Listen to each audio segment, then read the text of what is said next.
성경 보겠습니다. 에스겔 35장 1절입니다.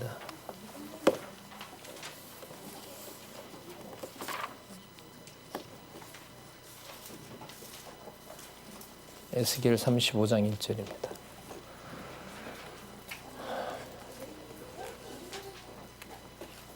제가 읽겠습니다. 여호와의 말씀이 또 내게 임하여 가라사대 인자야 내 얼굴을 세일산으로 향하고 그를 쳐서 예언하여 이르기를 주 여호와의 말씀에 세일산아 내가 너를 대적하여 내 손을 내 위에 펴서 너로 황무지와 놀라움이 되게 할지라 내가 내 성읍들을 무너뜨리며 너로 황무케 하리니 내가 나를 여호와인 줄 알리라. 일단 4절까지 읽어보겠습니다. 여러분 교재 박용기죠. 성경강론 12권요.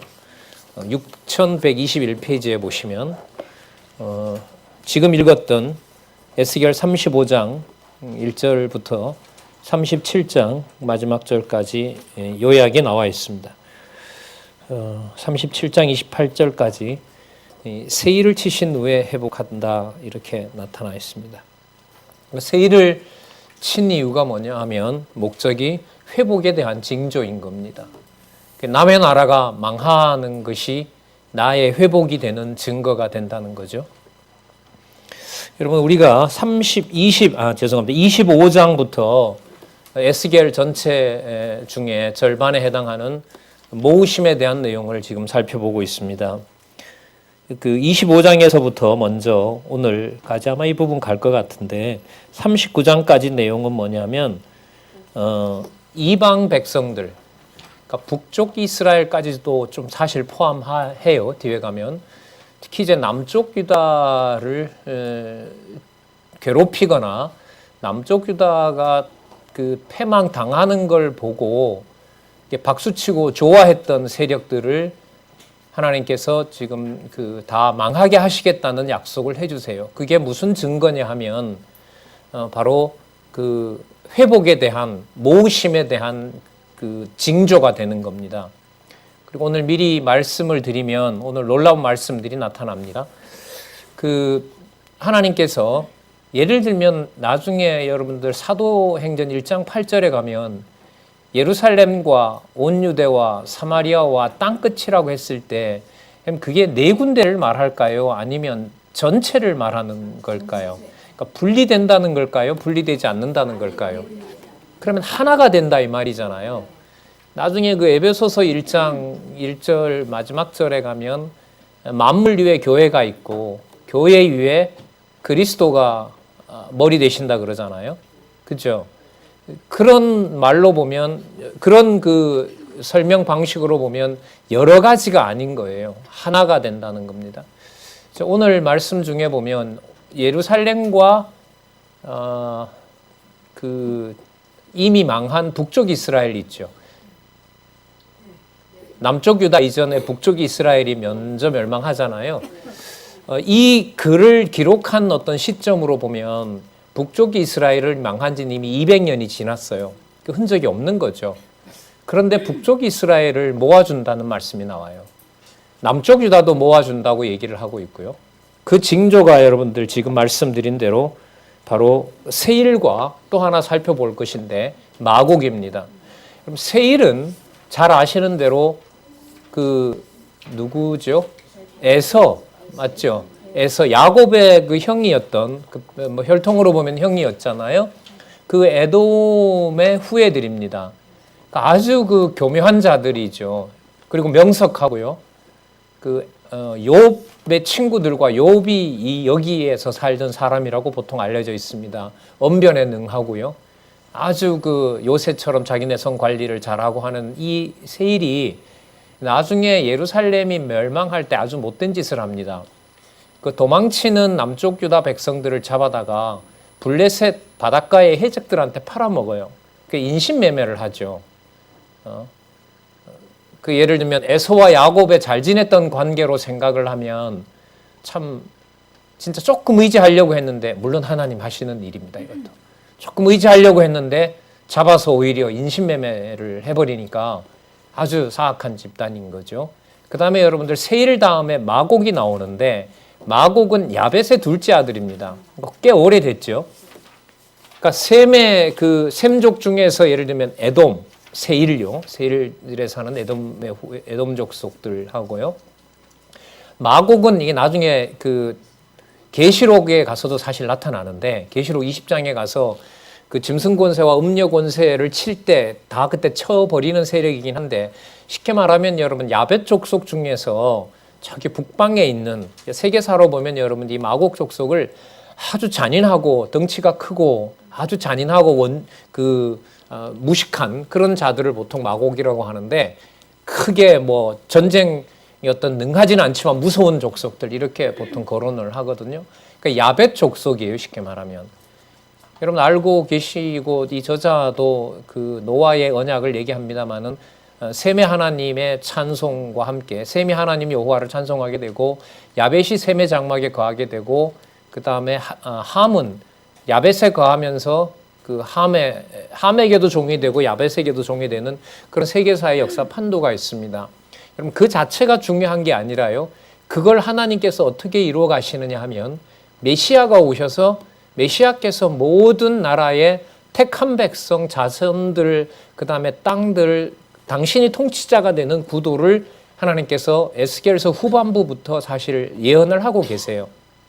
그러니까 복음서와 사도행전 이후에 이른바 그 성령에 의한 성취 부분과 예수에 의한 성취 부분을 이해해 나가실 때 오늘 부분은 참 중요한 부분이 됩니다. 자, 아까 말씀드린 대로 누구를 보수한다고 했냐면 아주 상세하게 여러분들 지난 시간에 보면 암몬, 모압, 에돔, 블레셋 기억나시죠? 모압, 암몬, 에돔, 블레셋 그 다음에 애굽 맞죠? 그 다음 세일, 마곡 여러분 이 세력들이 뭐냐 하면 자기네들은 안전하다고 생각했어요. 지금 시기가 언제쯤 되냐 하면요. 예루살렘 3차 멸망으로 이미 망했습니다. 그리고 한 12년이 흘러요. 573년경이 되거든요. 뒤에 넘어가면 573년경이면 망한 지가 벌써 십몇 년이 지나가고 있고요. 한 50년은 60년이 지나면 이제 돌아갈 시간이 어떻게 보면 시작이 된 거죠. 여기에서 하나님께서 70년 후에 돌아갈 곳이 또 돌아올 사람들이 자손 언약과 땅 언약과 통치 언약의 핵심이 무엇인지를 하나님께서 신령한 이상을 통해서 보여주면서 장차 예언을 통해서 메시아를 약속하고 있는 내용이 오늘 나타날 내용입니다. 중요한 내용이죠. 세일과 마곡은 치지만 누구는 있어요? 이방에 함께 돌아올 자가 있다는 사실을 아주 구체적으로 명시를 하고 있습니다. 자, 그러면 먼저 세일을 보도록 하겠습니다. 6122페이지에 가시면 35장 1절에서부터 15절까지 세일을 황묵해 하셔서 여호와를 알게 하신다고 예언합니다. 세일을 황묵해 하는 이유는 뭐냐 하면요. 35장 13절을 보시면 너희가 나를 대적하여 입으로 자랑하며 나를 대적하여 여러 가지로 말한 것을 내가 들었노라. 그러니까 남쪽 유다 백성을 괴롭히는 것이 누구를 대적하는 것이라고 얘기를 하고 있습니까? 여호와를 대적하는 겁니다.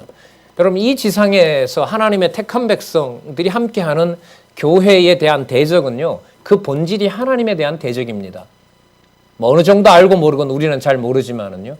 그러니까 하나님께서 세상을 멸하실 때 하나님이 싫어하시는 악을 드러낸 것에 대해서 하나님의 존재를 확증하시는데 악에 대한 심판이라고 보시면 됩니다. 그러면서 하나님께서 세일 보고 뭐라 하냐면 남쪽 유다 망할 때 너네들은 그 재산과 너네들이 잘 보호될 줄 알고 너네들 생각했었는데 웃기는 소리 하지 마라. 7절에 보면 내가 세일산으로 놀라움고 항무지가 되게 하여 그 위에 왕래하는 자를 어떻게 한다? 다 끊어버린다. 그리고 주어 강조되는 거 꼭 확인하시기 바랍니다. 그냥 나오는 게 아닙니다. 여러분 특히 선지서에서 내가라고 하는 것은 나중에 복음서에서 예수께서와 똑같이 보시면 돼요. 그 정도로 중요해요. 왜 성경 강론집에서 예수께서 성령께서 여호와 하나님께서라고 하는 문장을 고수하시는지는 몇 번 말씀드렸습니다마는 강론집의 공부 방식을 따라가게 되면 성경 기록 목적에 여러분 다가갑니다. 그게 여러분 시대적인 선물이에요. 진짜 모든 준비가 끝났습니다. 제가 볼 때는 중국어로 간 번역이 몇 달 안에 혹은 얼마간에 번역이 되어서 몽골을 중심으로 그 한족들, 조선족들 중심으로 전해질지는 간절함만 가지고 보고 있습니다만은 같은 언어를 쓰는 이 땅 마지막 터닝 포인트가 되는 이 한반도에 성경을 하나님의 말씀으로 확증하는 준비는 이제 끝났습니다. 진짜 그 다음 하나님이 할 중요한 일이 남아있다고 생각을 합니다. 참 놀라운 시대를 살고 있는데요. 자, 그럼 그때 남쪽 유다를 잡아갈 때 하나님께서 세일 보고 우리 그때 남쪽 유다가 망하니까 그냥 걔네들 잡은 거예요. 이런 변명을 할 수 있잖아요. 그것까지 하나님께서 책망을 하십니다. 뭐라고 하시냐면요. 10절 보시기 바랍니다. 내가 말하기를 이 두 민족과 두 땅, 여러분 남쪽 유다와 북쪽 이스라엘이 세일이 못된 짓을 한 거예요. 남쪽 유다가 북쪽 이스라엘이 200년 전에 망할 때도 뭐 했고 백성들을 팔아먹었고 괴롭혔고 남쪽 유다가 망할 때도 그 짓을 한 거예요. 세일이. 이 세일의 후손으로 올 자가 여러분들 헤롯입니다. 이 헤롯의 조상이죠. 쉽게 말하면. 자, 내가 말하기를 이 두 민족과 이 두 땅은 다 누구에게로 돌아와서 다 내게로 돌아와서 내 기업이 되리라 하였도다. 그러나 나 여호와가 어디에? 거기 있었느니라. 무슨 뜻이냐면 나라가 망할 때마다 거기에 있었던 금은 보화 있잖아요. 남쪽 유다와 북쪽 이스라엘이 가지고 있었던 재물이 있을 거 아니에요. 그럼 그 재물을 앞서가서 에돔이 가서 탈취해 간 거죠. 그 상황을 여호와께서 뭐라고 하냐면 너네들이 그렇게 탈취할 때 내가 그들 버린 줄 알았지 너희들은. 하나님 뭐라 그래요? 그러나 나 여호와가 어디에? 거기에 있었다. 이게 임마누엘이에요. 여러분 그럼 이렇게 보면 망할 만한 것은 누구의 존재가 함께 한다는 것이 중요한 걸까요? 망하는 경우는 그렇게 중요한 건 아니에요. 큰 문제도 아니에요. 믿는 사람도 안 믿는 사람도 망하기는 마찬가지입니다. 그럼 오늘 우리에게 이런 말씀들을 통해서 확증해 주는 건 뭐냐면 여호와의 이름마저 비웃고 남쪽 북쪽 이스라엘을 비웃는 이스라엘 앞에 여호와께서는 에스겔을 통하여 책망하는 내용이 있습니다. 그러나 너네들이 비웃었던 그 자리에 누가 거기 있었다? 나 여호와가 거기 있었느니라. 꼭 염두에 두셨으면 좋겠습니다. 이게 여러분 근거가 돼요. 어느 정도로 함께 있었는지. 그럼 거기 함께 있었으면 안 붙잡히지 않게 하면 되고 기근을 안 주면 되고 칼에 안 망하게 하면 되고 패스트, 온역이 휩쓸지 못하게 하면 될 거 아니에요. 그럼 거기에 불만 많으시죠? 저도 진짜 많아요. 너무너무 화가 나고 저희 복지관이라 하는데 가끔씩 아주 이상한 인간이 되거든요. 제가 쌍말도 나오고요. 진짜 뭐 어떨 때는 진짜 그거 끝나고 가서 또 성경 본다고 강의 준비를 해요. 그 들어가는 길에 거울을 봐요. 제가 이렇게 정리가 돼요. 살려놓은 거 고마운 줄 알아라. 맞죠? 제 답이 맞나요? 아니냐요? 아멘 하신잖아요. 권사님. 무슨 말씀인지 여러분들 아실 거예요. 이 성경신학 우리 손에 몇 번 가져가셨어도 되는데 어쨌든 진짜 한 바퀴 삥 돌아서 95년에 첫 판 나왔던 것이 2005년, 2015년, 23년 만에 한 채 착오도 없이 글자 몇 개가 틀렸겠지만 내용으로 보면 큰 오류 없이 다시 한번 여러분들과 제 손에 와요. 진짜 하나님께서 함께 해주셔서 진짜 감사하죠. 자, 아까 여러분 13절에 그랬죠. 나를 대적했기 때문에 에돔을 어떻게 한다? 세일을 어떻게 한다? 14절에 가면 나주 여호와가 말하노라. 온 땅이 즐거워할 때에 내가 너를 뭐하게 한다? 15절 이스라엘 족속의 기업이 황무함을 인하여 내가 즐거워한 것 같이 내가 너로 뭐하게 한다? 황무케 하게 된다. 예. 그러면서 하시는 말씀이 너 그렇게 비웃었지. 내가 그 나라 앞으로 60년 지나면 놀라운 얘기가 나옵니다. 에덴 동산까지만 에덴 동산처럼 만들 거야 이럽니다. 여러분 에덴 동산 하면 쭉 내용이 어디까지 거슬러 올라가죠? 창세기 1장 28절, 창세기 1장까지 갑니다. 여러분 무슨 언약하고 연관이 돼요? 3대 언약. 맞죠? 네. 첫 번째 실체적인 언약, 아담에게 했던 언약을 남쪽 유다가 망하고 북쪽 이스라엘은 흔적도 없고 세일은 비웃고 있고 에돔도 망해가고 있고 모압, 암몬, 블레셋, 다음에 나오는 마고까지 남아있는 유다가 대적들이 챙기지 못했던, 바벨론이 버리고 갔던 걸 챙겨서 먹고 살려고 하면서 남쪽 유다를 비웃고 있을 이 무렵에, 북쪽 이스라엘은 흔적도 없는 이 무렵에 하나님께서는 에덴 동산이라는 카드를 기억나게 합니다. 누구 보내시겠다는 약속이죠? 메시아입니다. 메시아입니다. 그러니까 여러분, 여호와께서 얼마나 자기 아들을 말씀이 육신이 되어 오시면서 요한복음 1장 18절에 나오죠. 독생하신 하나님, 독생하신 로고스가 아니고요, 독생하신 하나님이라고 얘기를 합니다. 그리스도를 1장 18절에 가면 요한복음, 얼마나 보내실 준비를 치밀하게 하셨는지 오늘 이 에스겔을 통해서 또 한 번 확인할 수가 있어요. 진짜 재밌어요, 성경이. 이해가 너무너무 볼수록 명확해지고.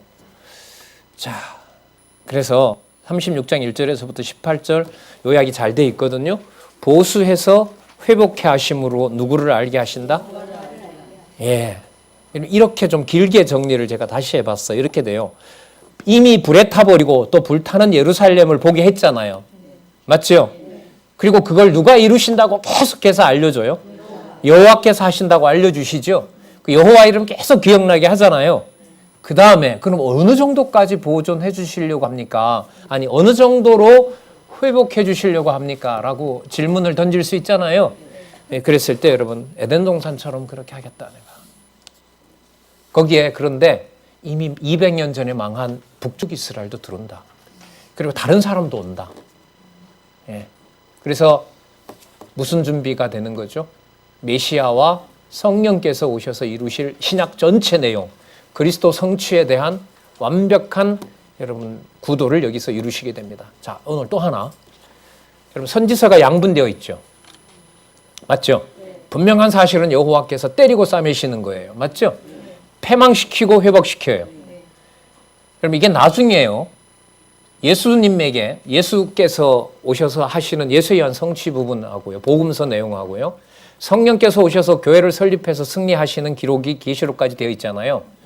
거기서 여러분 조심하셔야 될 게, 읽어 나갈 때 어떤 내용은 좀 우리가 듣기 좋게 되어 있는 거니까 그거는 싸매시는 거고, 나쁘게 되는 것은 뭐 하는 거고? 때리는 거. 이렇게 갖다 막 붙이면 안 돼요, 인위적으로. 그 말은 결국 누구 중심으로 선과 악을 나누는 구도가 돼요? 우리 중심으로 나누는 게 돼요. 그럼 우리 중심으로 선과 악을 나눠버리면 진짜 주어고 성경의 본주어인 뭘 찾을 수가 없어요. 여호와를 찾을 수가 없어요. 그럼 여호와 계시가 안 돼요. 자, 그러나 하나님께서는 분명히 때릴 건 때리고 실체로 언약해 주신 메시아를 보낸다는 사실을 명확하게 알려주는, 하나님께서 진노와 심판과 회복의 주인 되신다는 사실을 알려주는 것이 선지서의 양구도이지, 그걸 우리가 임의로 뭐하고 뭘 나눈다? 선과 악을 나눈다는 걸 결코 이런 대비를 하시면 안 돼요. 왜 그러냐면, 여러분, 그리스도가 십자가에 달려 돌아가시는 게 복음서에 보면 몇 가지가 있어요? 4가지가 있죠. 아니에요?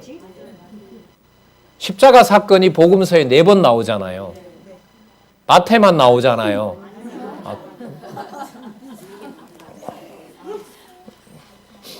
네. 제사직과 관련해서 나옵니다. 슬퍼요. 읽어보세요. 참 슬프다고요. 배신당하고 막 버려지는 게 슬픈데, 그야말로 우리가 볼 때 안 좋은 거잖아요. 맞죠? 마가복음은요, 제목이 어디에 들어가냐면 아들 신분으로 높은 신분이에요. 뭐 하는 내용이? 십자가에 수치당하는 게. 그러면 누구 기준이 아니죠? 우리 기준은 아니죠. 그리고 누가복음은 대속 사역이에요. 사역을 하시는 거라고요.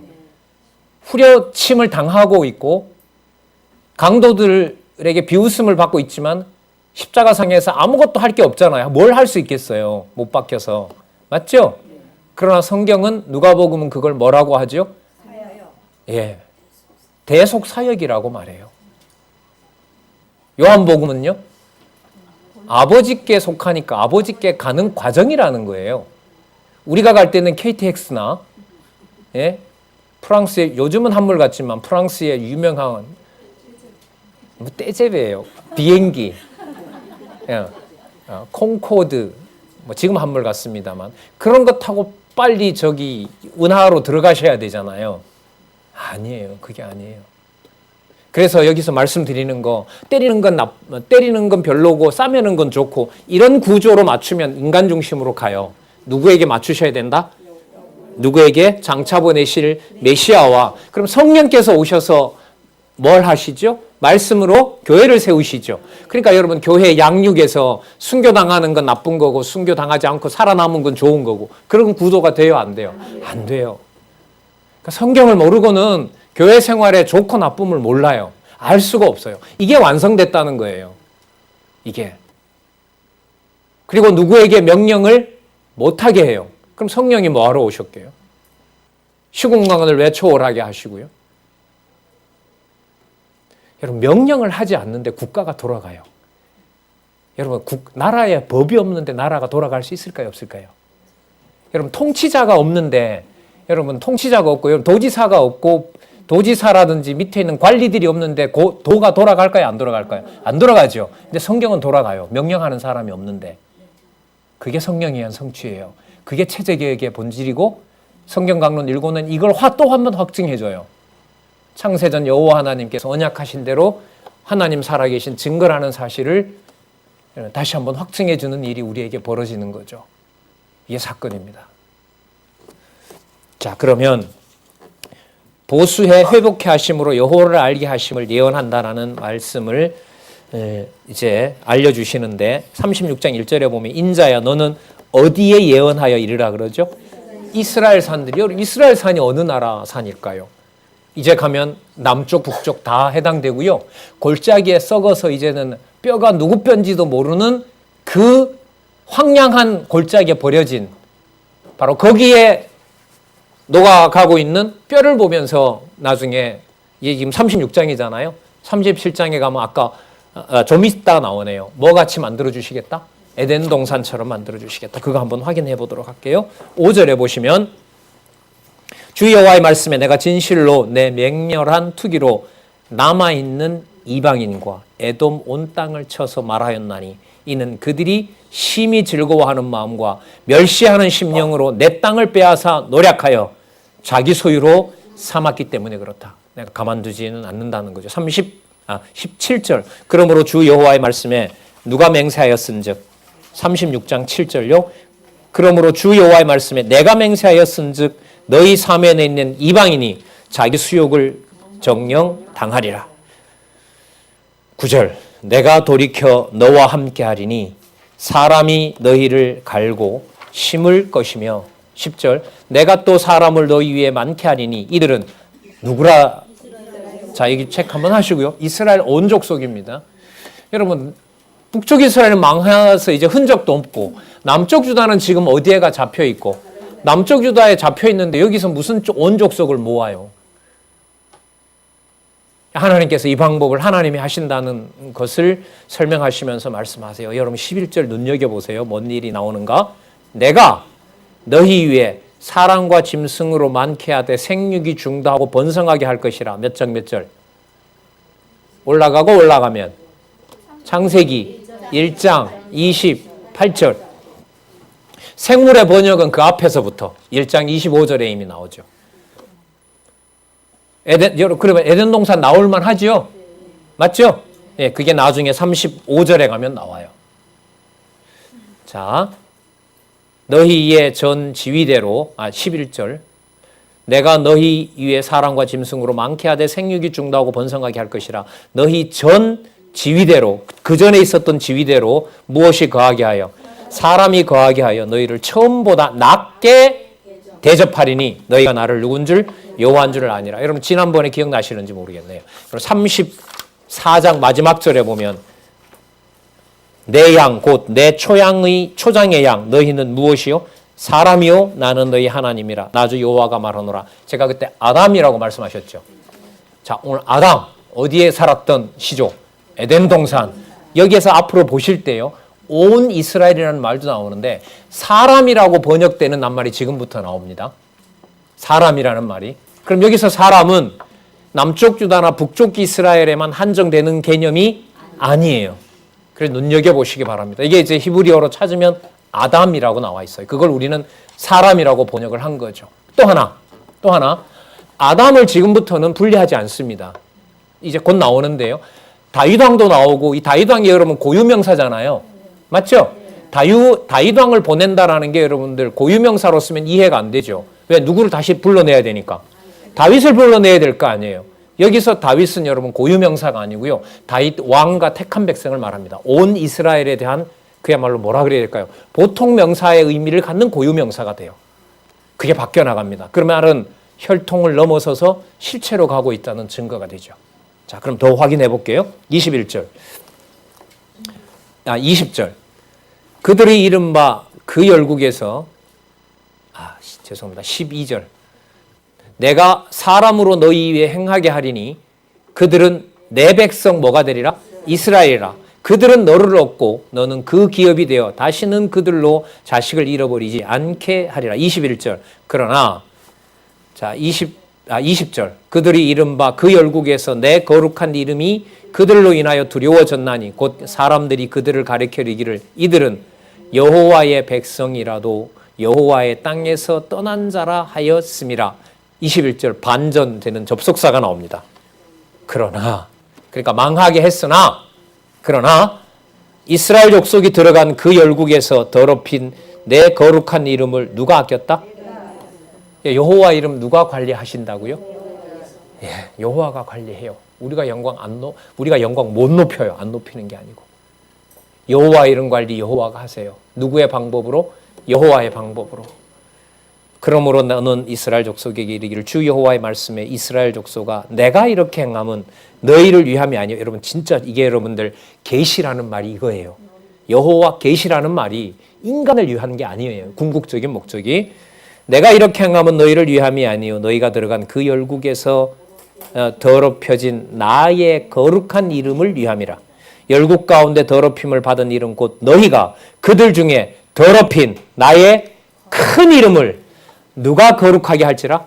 내가 거룩하게 할지라. 내가 그들의 목전에서 너희로 인하여 나의 거룩함을 나타내리니 열국 사람이 나를 여호와인 줄 알리라. 뿐만 아니라 26절 또 새 영을 너희 속에 두고 새 마음을 너희에게 주되 너희 육신에서 굳은 마음을 제하여 부드러운 마음을 줄 것이며 또 내 신을 너희 속에 두어 너희로 내 율례를 행하게 하리니 너희가 내 규례를 지켜 행할지라. 28절 내가 너희 열조에게 준 땅에 너희가 거하여 내 백성이 되고 나는 너희 하나님이 되리라. 여호와의 이름의 관리를 여호와가 하시는데 어떤 방법을 하세요?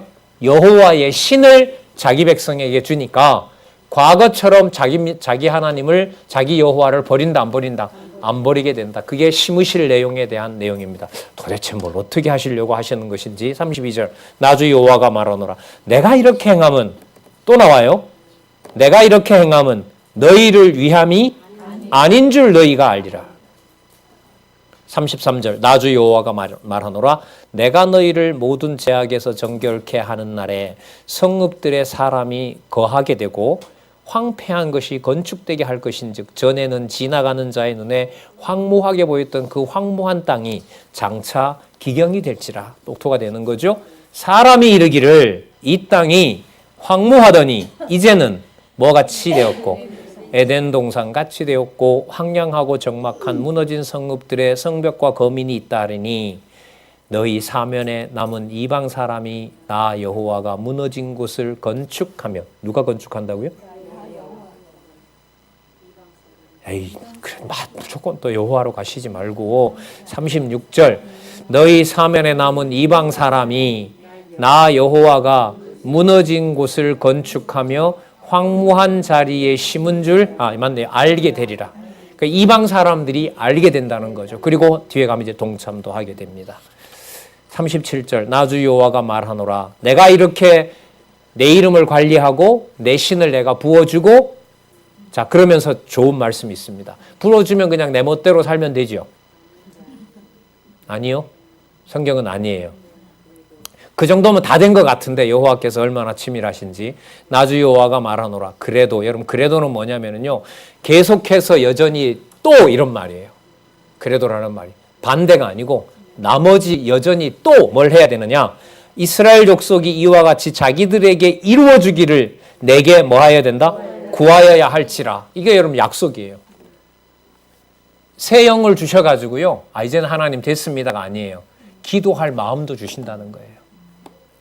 그러니까 기도를 우리가 하는 게 아니라는 말이 여러분 이 말씀이에요. 자, 말씀만, 이런 말씀만 전하면 돼요. 그러면 여호와 깨닫게 하시고 여호와께 뭐 하게 해요? 기도하게 하시는 겁니다. 38절 제사드릴 양떼 곧 예루살렘 정한 절기의 양떼같이 황폐한 성읍에 사람의 때로 채우리라. 그리한즉 그들이 나를 여호와인 줄 알리라. 아까 에덴 동산 약속했죠? 그럼 아까 여기 보면 38절에 보면 사람 때로 채운다 그랬죠? 맞죠? 그럼 어디에가 있는 어떤 백성을 채울지 서로는 우리가 확인했어요. 누구도 들어온다? 이방인도 들어온다. 이방이 알려준다 했죠? 그럼 하나님 어떻게 하시냐 한번 보자고요. 그게 그 유명한 37장에 등장하는 마른 뼈 이상입니다. 환상과 상징같이 회복됨으로 여호와를 알게 된다고 얘기를 합니다. 자, 저기 봐라. 뭐가 보이느냐? 뼈가 보이는데요. 야, 저걸 생기가 거하는 생명체가 될 수 있겠느냐? 에스겔이 뭐라고 하냐? 하나님은 아시겠죠. 그 말은 결국 뭐죠? 글쎄요. 하나님은 하실 수는 있겠지만 그게 그렇게 될까요? 5절 주 여호와께서 이 뼈들에게 말씀하시기를 너 뼈한테 말해라. 뭐라고 말하면 되는데요? 다음과 같이 말해라. 내가 생기로 너희에게 들어가게 하리니 너희가 뭐한다? 살리라. 너희 중에 힘줄을 두고 살을 입히고 가죽으로 덮고 너희 속에 생기를 두리니 너희가 살리라. 또 나를 뭐인 줄 알리라? 여호와인 줄 알리라. 이렇게 보면은요, 육신이라는 이 관계를요 뛰어넘어요.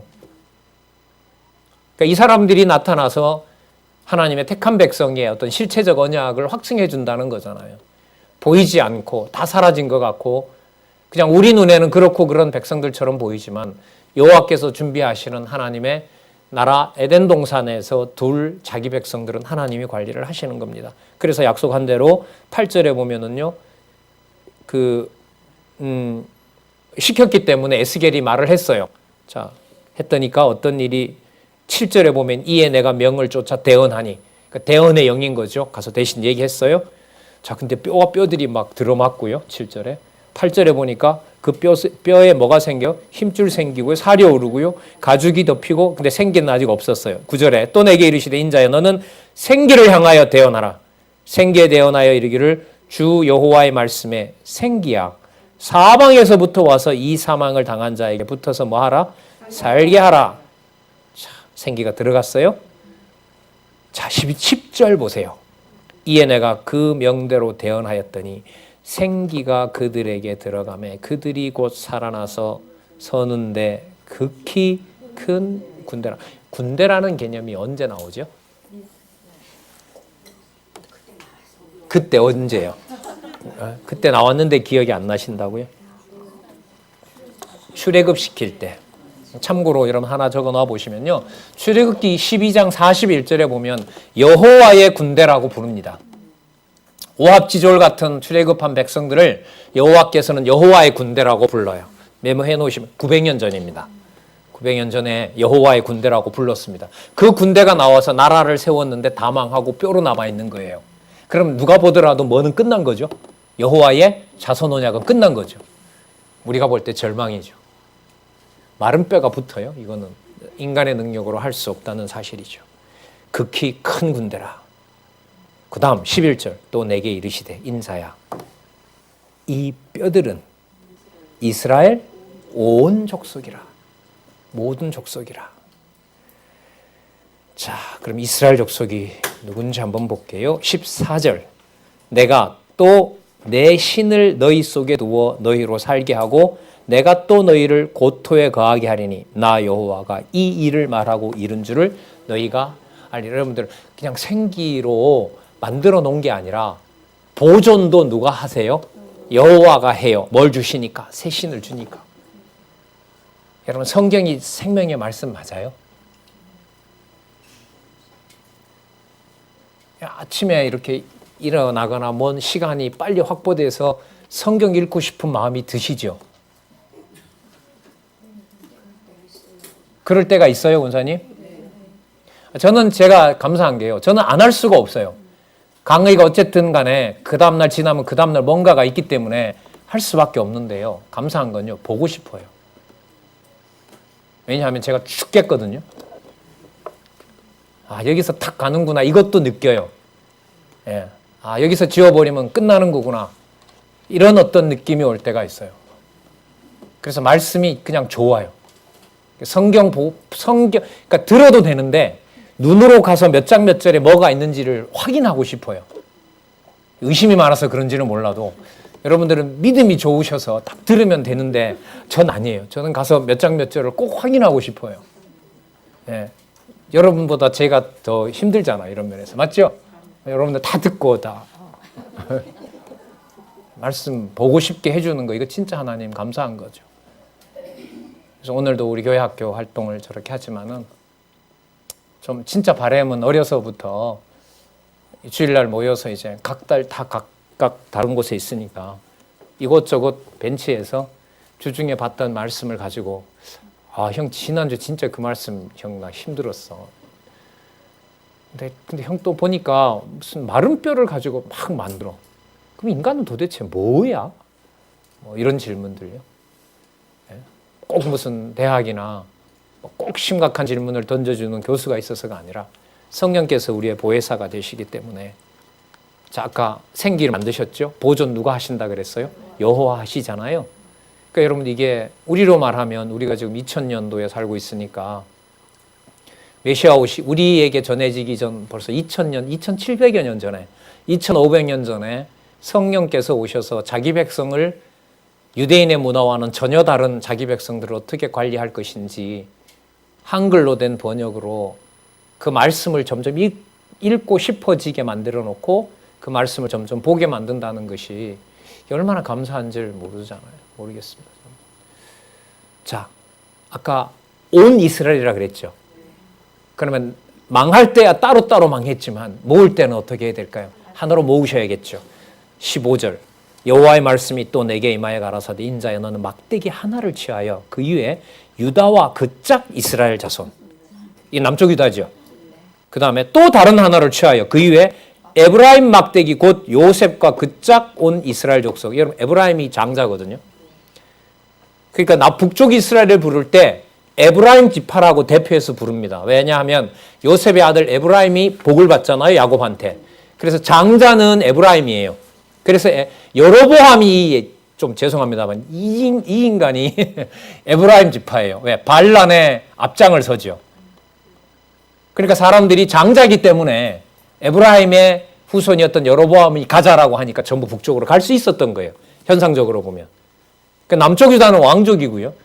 근데 진짜 혈통의 장자는 누구죠? 그건 또 루벤이에요. 이 복잡한 민족이에요. 그걸 누가 하세요? 여호와께서 장자 분배를 여호와가 하시는 거예요. 근데 이젠 필요 없어요.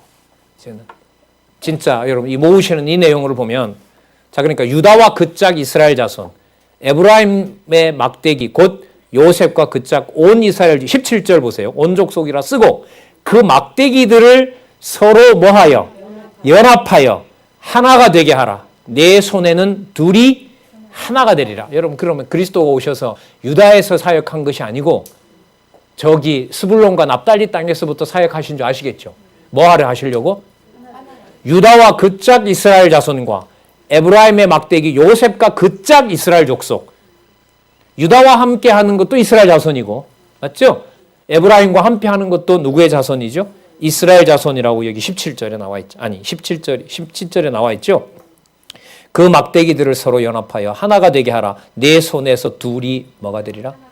하나가 되리라. 체크하시고요. 19절 너는 곧 이르기를 주 여호와의 말씀에 내가 누가 하나 보세요. 내가 에브라임의 손에 있는 바 요셉과 그 짝 이스라엘 지파의 막대기를 취하여 누가?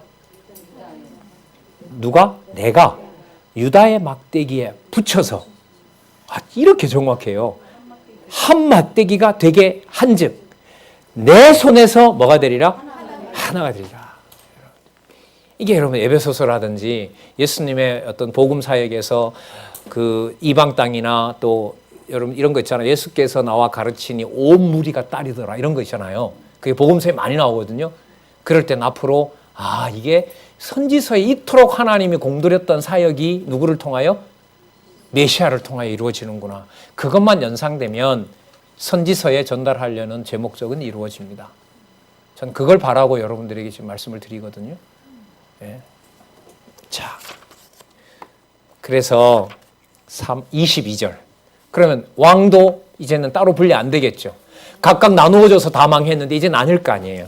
22절. 그 땅 이스라엘 모든 산에서 그들로 뭘 이루어?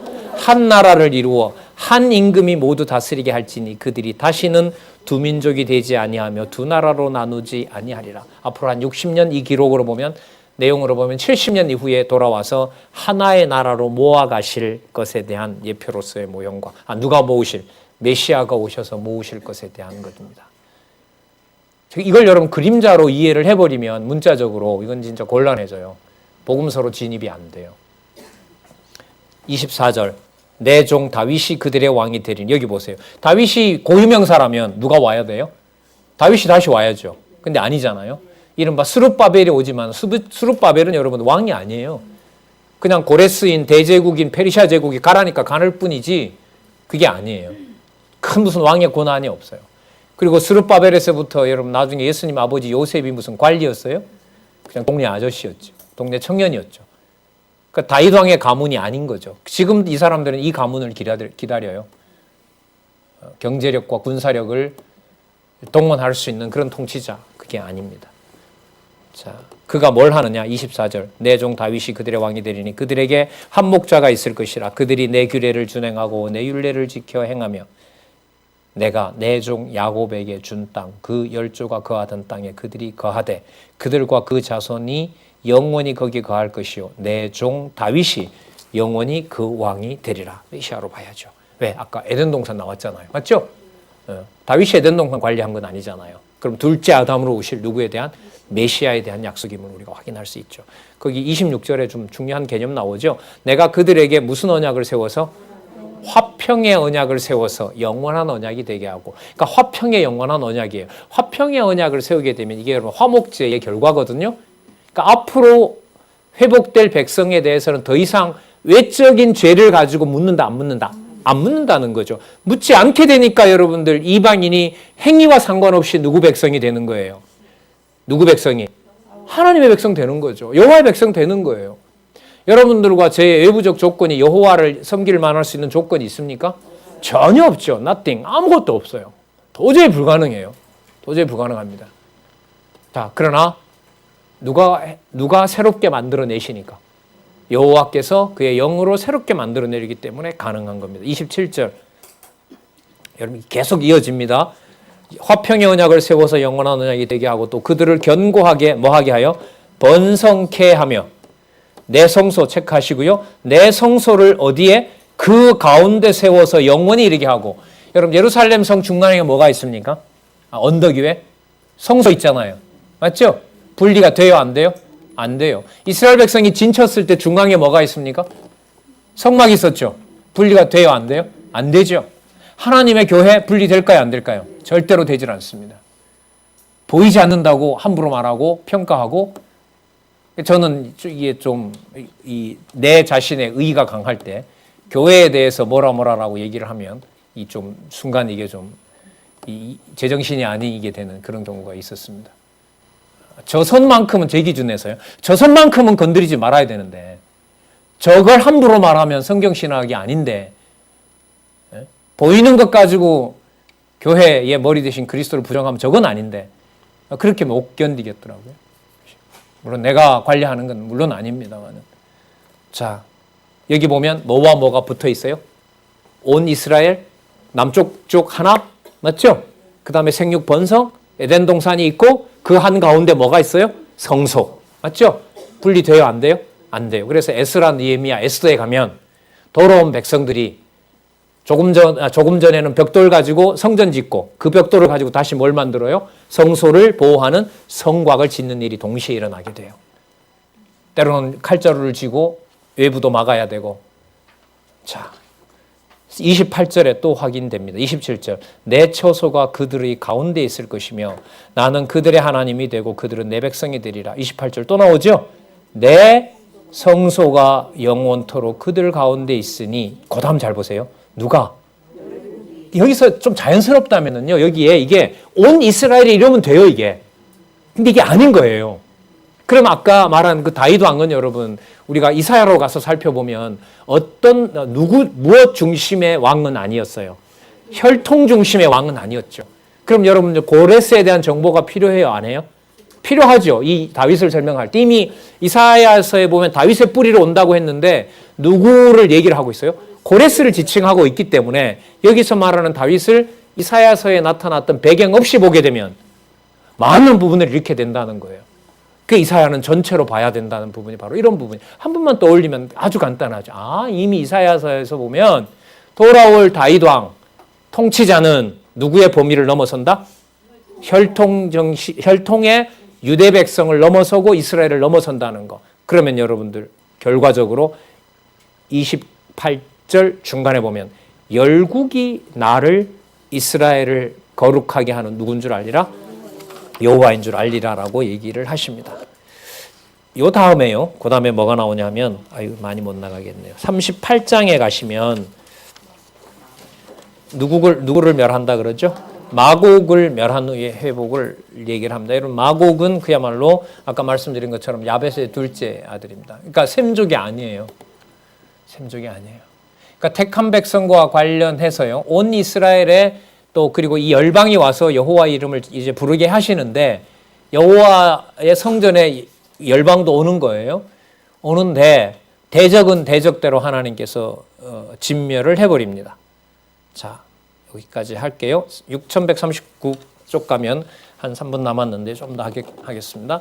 마곡과 연합군이 이스라엘을 쳤다가 결국은 뭐 하게 된다?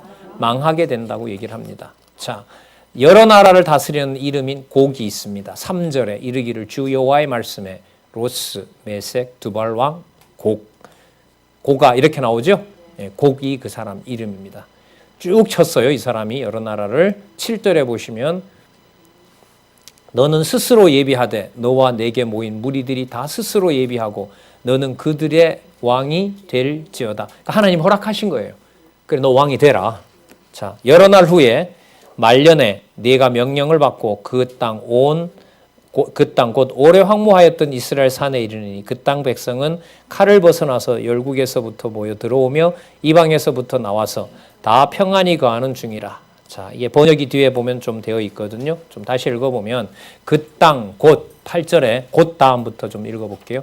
열방에서 모여든 자들이 칼에서 벗어날 때부터 오랜 동안 황무하였던 이스라엘 산에 이르리니 그 땅은 그 민족들이 떠나고 그들 모두는 다 평안히 거하는 중이라. 이렇게 됩니다. 그러니까 침략을 해 들어오잖아요. 열국이 바벨론 앞세워서요. 자, 그 다음에 그때부터 황무하였던 여기에 내가 앞으로 어떻게 한다? 회복시키겠다. 그러니까 마곡 너는 너 할 일을 해라. 단 너네들은 앞으로 뭐 한다? 망하게 된다. 요 약속을 해주게 돼요. 여러분 9절에 보시면 내가 올라오되 너와 내 모든 때와 너와 함께한 많은 백성이 광풍같이 이르고 구름같이 땅을 덮으리라. 나 주 여호와가 말하노라. 그날에 내 마음에서 여러 가지 생각이 나서 악한 꾀를 내어 말하기를 자기가 그 땅을 다 차지하겠다, 이런 착각을 한다는 거죠. 아시겠어요? 자, 16절에 가면 구름이 땅에 덮인 같이 내 백성 이스라엘을 치러 오리라. 그러니까 곡이 뭐 한다는 내용이 있어요? 침범한다는 약속이 있죠. 맞죠? 이건 진짜 이스라엘 백성으로서는요, 예상하지 못했던 세력들입니다. 무서운 게 주변에 있는 나라인 줄 알았는데 생전 보지도 못했고 듣지도 못했고 언어도 전통 모르냐고 오고 보니까 이게 짐승인지 사람인지. 소설에 보면 유럽 소설이나 이런 데 보면요, 북쪽에 있는 세력들을 뭐와 뭐의 중간으로 보냐면요, 야수와 인간의 그 중간으로 봐요. 뭐 그런 비유들이 많이 나와요. 그 로마 군도 처음에 정벌할 때 북쪽의 이 야만인들한테, 이른바 야만인들한테 엄청 고생했던 그런 기억들이 많이 나는데, 이 기록으로 봤을 때 북쪽의 세력들은 상상할 수도 없었던 무서운 세력인데 여호와께서 미리 알려줘요. 그 사람들이 올 때 누구의 예언대로 되는 줄 알아? 내가 누구인 줄 알라? 여호와인 줄 알게 하시기 위해서 그 사람들이 올 때 놀라지 말라는 것을 미리 얘기를 해주는 거예요. 그리고 그들을 내가 앞으로 어떻게 한다? 멸해버린다라는 내용을 얘기를 해주세요. 16절에요. 구름이 땅에 덮인 같이 내 백성 이스라엘을 치러 오리라. 고가 끝날에 내가 너를 이끌어다가 내 땅을 치게 하리니 이는 내가 너로 말미암아 이방 사람의 목전에서 내 거룩함을 나타내어 그들로 다 나를 알게 하리라. 곡이 이 치고 들어온다는 것을 이미 다 알려줍니다. 자, 그러나 여호와께서 18절에 나 주 여호와가 말하노라. 그날에 곡이 이스라엘 백성을 치러 오면 내 노가 내 얼굴에 나타나리라. 내가 투기와 맹렬한 노로 말하였거니와 그날에 큰 지진이 이스라엘 땅에 일어나서 바다의 고기들과 공중의 새들과 들의 짐승들과 땅에 기는 모든 벌레와 지면에 있는 모든 사람이 내 앞에서 떨 것이며 모든 산이 무너지며 절벽이 떨어지며 모든 성벽이 땅에 무너질지어라. 지리라. 21절 나주 여호와가 말하노라. 내가 내 모든 산 중에 그를 칠 칼을 부리니. 여러분 그가 곡이에요. 곡. 각 사람의 칼이 그 형제를 칠 것이며 내가 또 그다음 뭐라 그러죠? 칼 다음에 온역과 피로 그를 국문하며 쏟아지는 폭우와 큰 우박덩이와 불과 유황으로 그와 그 모든 때와 그 함께한 많은 백성에게 비를 내리타리라. 이와 같이 누가? 내가 여러 나라의 눈에 내 존대함과 내 거룩함을 나타내어 나를 알게 하리니 그들이 나를 여호와인 줄 알리라. 여호와의 이름 관리 누가 하신다? 여호와께서 하신다. 여호와 의지하는 것이 최고의 할 수 있는 환경과 여건과 확인할 수 있는 것이 이 시대의 어떤 것과 비교할 수 없는 하나님의 복임을 다시 한번 확인하고요. 오늘 39장까지 하고 40장으로 연결하려고 했는데 어쨌든 39장이 또 남았어요. 보시면서 40장부터 아까 여러분들 다 만들어 이제 주셨잖아요. 그러면 하나님께서 어떻게 해야 돼요? 이거 하나님이 건축하셔야 되거든요. 건축한 나라를 성소를 하나님이 이미 가지고 계세요. 그게 40장에서부터 48장까지 성전과 국토 회복에 대한 구체적인 건물의 사이즈가 나옵니다. 상세하게. 그걸 보시면 돼요. 논리적인 거 맞죠? 여호와께서 여호와 이름에서 다 해놓으시고 어떻게 만들었는지 제시해 줘야 될 거 아니에요. 그게 이제 39장 지나서 40장까지 기다리고 있습니다. 여러분 확인해 보시고요. 다음 시간에 뵙도록 하겠습니다. 기도하겠습니다. 하나님 감사합니다. 귀한 말씀, 이스라엘 백성이 북쪽 이스라엘과 남쪽 유다가 망한 그 현장에서 하나님 살아계신 것을 이렇게 상세하고 분명하게 선지자를 보내서 알려주셨습니다. 하나님 간절히 원합니다. 우리에게 주신 귀한 말씀, 저희들이 함께 늘 있을 수 없습니다. 여건이 다르고 상황이 다르고 하나님 주신 은사가 다른지라 곳곳에서 하나님 어떤 일과 무엇을 겪을지 우리가 알 수 없습니다. 성령 하나님, 말씀으로 그 어떤 곳에서나 영적 예배가 이루어질 수 있도록 성령 하나님께서 주관해 주시기를 간절히 소원합니다. 예수님의 이름으로 기도드렸습니다. 아멘.